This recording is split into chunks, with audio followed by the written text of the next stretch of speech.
Hello everyone, my name is Fez Faruqi, and today I'll be talking about the ballot order effect. But first, I'd like to introduce you all to a good friend and inspiration of mine, Justin Farmer.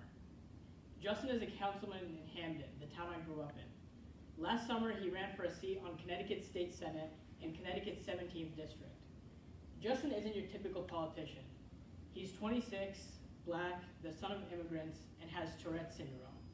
And that's only the beginning of what sets him apart. He cares more about the issues and his constituents than any politician I've ever seen. I saw that his platform aligned with my own values and decided to apply to intern with his campaign. I started out as an intern, then got promoted to leading phone banks, then eventually got promoted to lead volunteer recruitment coordinator. That summer, we built the largest grassroots campaign in Connecticut history with almost 400 staff, interns, and volunteers working on the campaign. And no one was paid a single cent for it. We were a group that were fighting for a more equitable Connecticut, united by our belief in our candidate. We broke Connecticut phone banking records twice, made 60,000 calls to voters, and overall ran a phenomenal campaign. And then August 11th came around, and we lost to George Cabrera by roughly 1,000 votes. Now you may be wondering, what does any of this have to do with the ballot order effect? I worked pretty closely with this man here, the campaign manager and Hamden councilman Brad McDowell, the entire summer. And in the days and weeks after the election, I kept coming back to something I heard him say in countless meetings. As the Row B candidate, we have the burden of making voters skip over the first name and circle the second. If Justin's name was first on the ballot, we'd have this election in the bag. And for whatever reason, I just couldn't get that out of my head. Obviously, the natural instinct after losing anything is to start asking yourself the what ifs. And throughout those next couple weeks, I went through a lot of the what if questions. One of them being, what if Justin's name was first on the ballot? So naturally, I turned to Google to see if there was some amount of truth behind what Brad was saying. And that's where I first learned about the ballot order effect. I can essentially summarize the entire concept in a single sentence. People with their name higher on the ballot generally gain a larger share of the vote and thus win more elections. Now there are some nuances to this phenomenon that help you better understand it. The role that the ballot order effect plays in determining elections increases as information around the election decreases. For example, in the last presidential election, how many Americans do you think didn't know exactly who they were voting for when they walked to their polling station? Given the sheer amount of media coverage on presidential elections, do you think it would have mattered much whether their candidate of choice's name was first or third on the ballot? Now compare that to another scenario. How many Americans walked into the polling booth on voting day with their mind set on a specific candidate for their Board of Education representative, or city clerk, or even state senator? In other words, the size of the effect varies depending on how much information voters have going into the voting booth. That means the effect is much more prominent in down-ballot races for lower-profile offices. The effect is also much larger in primary elections due to the fact that there is no party distinction between the candidates in a primary. And lacking party cues, ballot order becomes an ever more important influence, since voters can't simply zero in on their preferred party as a way of choosing. I've kind of touched on lack of information already and what that does, but fundamentally some of the effect is due to the monotony of voting. To people that are working 9 to 5 jobs, who then have to come stand in a long line, who don't have the time or energy to be as politically aware as they want, voting along the first row just tends to be the easiest thing to do. In the minds of voters, whoever's first on the ballot must be there for a good reason. In a country like this that falsely prides itself with democracy and civic engagement, the sad reality is that when most people get to polling locations, they just want to get out of there as fast as possible. So they choose the first name that they see, grab their I voted sticker, and move on with life. The ballot order effect is also somewhat stronger with older voters. It's commonly known that old people disproportionately turn out to vote as compared to middle-aged and younger voters. While younger voters turn out less, they're more likely to switch their vote, primarily because they know they have access to all the information they need to make an educated decision. There are 3 stages of voter outreach in a campaign: identification, persuasion, and activation. While younger voters need much more activation, older voters need to be persuaded much more to skip over to the second or third row. We actually had separate scripts for contacting different voter age brackets last summer, and in the older ones, we would mention our location on the ballot to make sure that they would vote for Row B. A reason for the generational gap in the ballot order effect is that younger voters have never voted with older ballot machines. Machines with levers like the one behind me were the standard.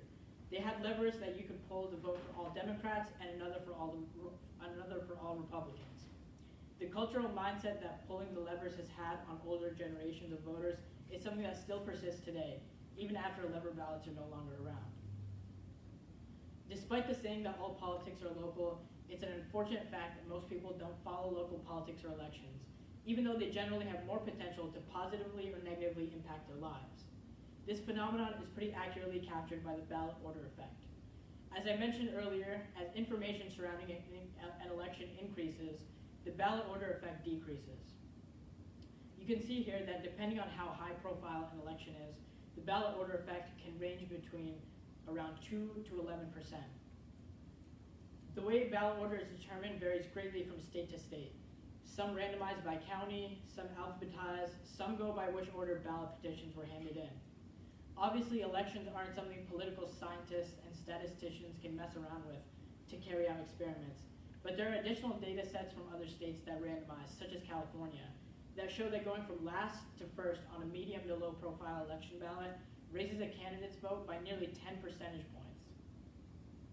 Stanford professor of political science and psychology, John Krosnick, has studied the effect in a few states, and he found in Ohio, a state that rotates candidates' names by precinct, which, mind you, is comparatively a very smart ordering strategy, being first on an Ohio ballot still gives you roughly a 2 to 3% boost on average. He's also gone on record on NPR saying that if a tenth of the estimated ballot order effect was reversed in Florida in 2000, Al Gore would have won the presidency. And it's crazy to think that George Bush may have been elected the president of the United States because his name was first on ballots in Florida. So why does it matter? And what does it mean for our elections? Well, I think it's fairly self-explanatory why this is a big deal. There's an advantage to being first on the ballot, and that makes elections inherently unfair. The ballot order effect has the power to tip tie races, and it can practically decide local elections. The effect means that as a country, we aren't necessarily being represented with the highest quality of representation that we could have. The ballot order effect also serves to uphold the status quo. In Connecticut and a number of other states, ballot order is determined by who has the party endorsement, which often either the incumbent or another well-established politician has. This makes it incredibly difficult for newcomers in the political scene to gain traction, and it blocks their opportunity for new candidates that aren't career politicians. So how do we solve this flaw in our elections? The most obvious solution would be to randomize the order of candidates on the ballot. In a digital polling booth, you could easily make every vote have a randomized ballot order. However, this may not be entirely feasible at the moment because the country relies heavily on paper ballots as an infallible backup in the event of a recount. Even still, you could randomize ballot orders in paper ballots by sending randomized orders to different polling locations or precincts or counties. Although if you randomize by county, it's entirely possible that some candidates may get lucky and get placed first on the ballot in counties with significantly higher populations or large voter turnouts. Now I say that randomization is the easy way out because while I believe that it should happen, and it would definitely minimize the impact of the ballot order effect, I don't believe it's a full solution. I think there are two other changes that need to be made to more effectively combat this problem and improve our elections. The first would be to move away from a winner-takes-all voting system to ranked choice voting. I don't have the time to fully explain the benefits of ranked choice voting and all the flaws in our current system, but I want to address the monotony of voting that I talked about earlier. Reading through a ballot and actually ranking your candidates requires significantly more thought than just filling in one bubble. The behavior change of having to rank candidates would result in more people taking the time to figure out who's on the ballot and how they would rank them. Also, the second and third candidate would still come away with some points, even if someone just ranks them in the order that they appear. I think there are so many more merits to ranked choice voting, but it could essentially minimize the effects of the ballot order effect by increasing political consciousness. Now, I don't see America fundamentally changing the way elections are won anytime soon, so the second major change that needs to be made is lowering the barriers to ballot access. Specifically in Connecticut, we have the worst track record for how hard it is to make it onto a ballot. In Connecticut, it's actually harder to make it onto the ballot for a state legislature than it is to make it onto a congressional ballot for any other state in the country. You need more signatures as a percentage of population than any other state. And while Connecticut has the highest barriers to ballot access, other states experience similar consequences from these barriers as well.